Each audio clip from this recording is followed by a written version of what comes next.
Terkait dengan penetapan Barada Eliezer sebagai tersangka dan pemeriksaan Irjen Pol Ferdisambo, kami akan menghubungi rekan kami, ada koresponden CNN Indonesia, Mardika Utama di Bares Krim Polri. Selamat siang Dika, kalau kita simak pernyataan dari Ferdisambo tadi bahwa ia berbelasungkawa meminta maaf kepada institusi Polri, tapi juga ada pernyataan semoga diberikan kekuatan, namun semua itu terlepas dari apa yang telah dilakukan Yosua kepada istri dan keluarganya. Apa yang bisa Anda gambarkan dari pernyataan Ferdisambo ini, Dika? Ya, selamat siang Heranov. Itu adalah salah satu statement atau keterangan dari Irjen Polisi Ferdi Sambo yang cukup menarik untuk disimak pada saat ia memberikan keterangan pada awak media ketika tiba di Bares Krim Polri pada pukul 10. Sebelumnya, ia menyatakan berbelasungkawa atas meninggalnya Brigadir Yosua Huta Barat dan meminta keluarga agar diberi ketabahan. Tetapi kemudian ia juga menyatakan bahwa hal itu terlepas dari apa yang saudara Joshua lakukan terhadap istri dan keluarganya. Itu adalah statement dari Ferdi Sambo dan tentu hal tersebut berkaitan atau konteksnya ini terkait dengan dugaan pelecehan seksual yang diduga dilakukan oleh Brigadir Yosua Huta Barat terhadap istri dari Irjen Pol Ferdi Sambo, Putri Chandrawati, sesaat sebelum peristiwa baku tembak di rumah dinas kawasan Duren 3 Jakarta Selatan ini terjadi pada pukul 17.00 waktu Indonesia Barat 8 Juli lalu.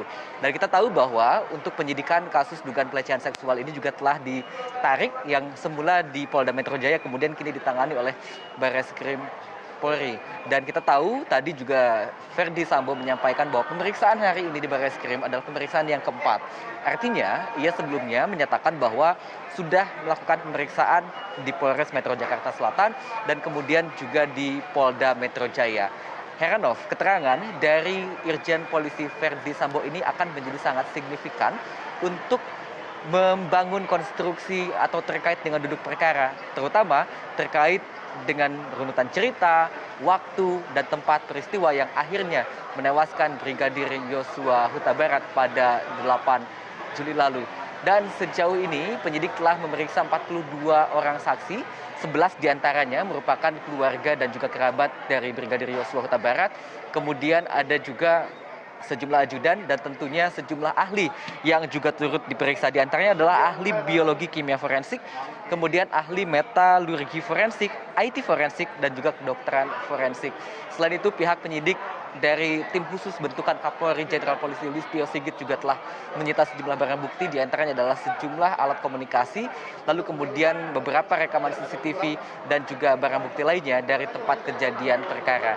Nah, kita tahu 26 hari Heranov setelah kematian dari Brigadir Yosua Huta Barat, akhirnya polisi menetapkan satu orang tersangka yaitu Barada E atau kita sebut dengan Barada Richard Eliezer yang sehari sebelum penetapan tersangka pada Rabu malam tadi juga sempat melakukan asesmen psikologi di LPSK.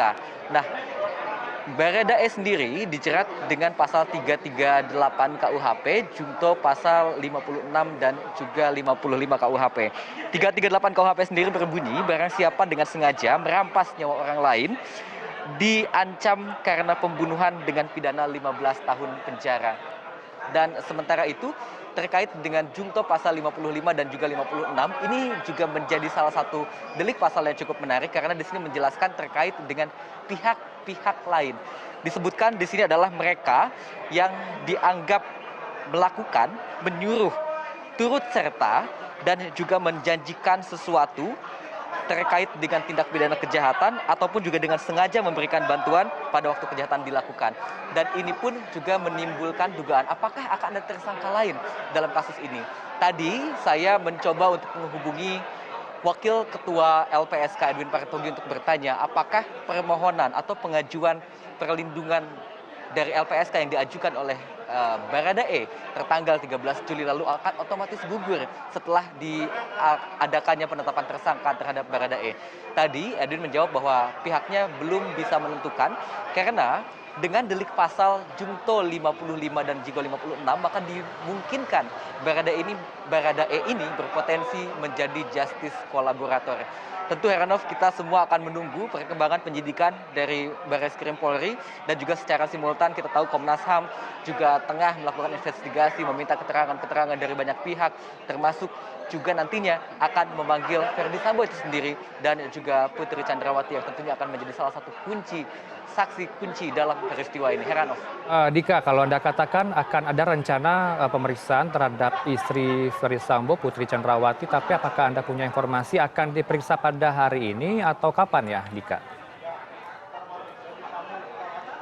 Ya, kami belum mendapatkan informasi detail terkait dengan waktu dan tempat pemeriksaan terhadap Putri Chandrawati, baik itu yang dilakukan oleh Barreskrim Polri ataupun juga Komnas HAM. Namun beberapa hari yang lalu saya mewawancarai Komisioner Komnas HAM, Hoirul Anam, yang menyatakan bahwa pihaknya dalam waktu dekat ini memang akan memanggil Verdi Sambo beserta juga dengan istri. Sementara itu LPSK, Lembaga Perlindungan Saksi Korban, juga telah menjadwalkan pemeriksaan atau asesmen psikologi terhadap Putri Chandrawati yang juga sama-sama mengajukan perlindungan kepada LPSK tertanggal 13 Juli lalu pada pekan depan. Namun lagi-lagi belum diketahui kapan waktu pasti terkait dengan asesmen psikologi yang akan dilakukan oleh LPSK terhadap Putri Chandrawati. Begitu pula jadwal untuk pemanggilan atau pemintaan keterangan sebagai saksi dalam peristiwa berdarah di Duren 3 8 Juli lalu oleh Barreskrim Polri ataupun juga oleh Komnas HAM. Kembali ke Anda, Heranov. Nah, singkat saja saya ingin tahu, ini artinya status dari Kadif Propam nonaktif Irjen Verdi Sambo masih sebagai saksi ya, Dika? Ya, sejauh ini di Barreskrim Polri dalam penyidikan baru ada satu orang tersangka yaitu Baradae atau Richard Eliezer. Sementara itu untuk Irjen Pol Verdi Sambo, Kadif Propam Polri nonaktif, sampai saat ini statusnya masih berstatus sebagai saksi. Heranov. Kembali ke Anda nanti untuk perkembangan terbaru. Terima kasih atas laporan Anda. Untuk sementara koresponden CNN Indonesia Mardika Utama langsung dari Barreskrim Polri.